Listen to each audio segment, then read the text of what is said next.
James Orengo jiwo rowere mondo obedi opara manyime e kedo ne demokrasia ma pacho ka. Kaka jafwambo marwa Otieno Daniel lero, Orengo mako chung' ni piny owacho nyaka chuog duol matayo yiero ma pacho ka IEBC kaka chik dwaro mar miyo jopiny thuolo mar bedo gi yiero makare. Koloso e kinde mane oyaw ayanga chenro mar gero kar konyruok mar joma mine kuonde thieth maboro to kod Sigomre manie kar chung' od bura ma Ugenya to kod Alego Usonga, Gavana Masia James Orengo no jiwo rowere mondo mi owuog oko kendo oket piny owacho tesre. Every time after every election, the elections are stolen.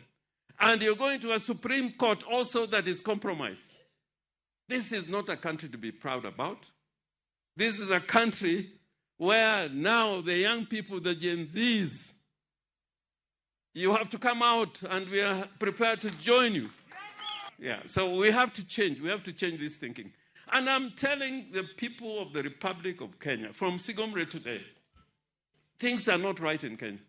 Ochiwo siem ni yiero maduong' ma 2027 ok bi bedo ma oyanga kendo mar adier ka jopiny koro kawo ndamo mar rito kendo rango adiera e bede migepe mag piny owacho.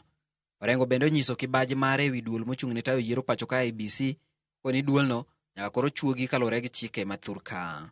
If we are not careful, even this election that is coming is not going to be free and fair. I am looking at it critically. Even with this IEBC, I can see the membership that is going to come out of this process. I am sure that unless they are constitutionally anchored and allowed the space, Kenya is not going to have free and fair elections. Orengo onyiso jotelo ma pacho ka ni en kinde mar tiyo ne jopiny ka koro nyaka gikaw okang' mar neno ni gichwalo chenro mag dongruok ne jopiny. We cannot worship leaders anymore. This is the time for leaders to be responsible and accountable to citizens, wananchi of the Republic of Kenya. And this constitution wanted us to have a democracy based on merit. If you read the constitution, the idea of leadership based on meritocracy is fundamental. Orengo en achiel kuom jotelo mawuok e duond bura noero mar ODM mosebedo ka kwedo piny owacho mar Manywanda.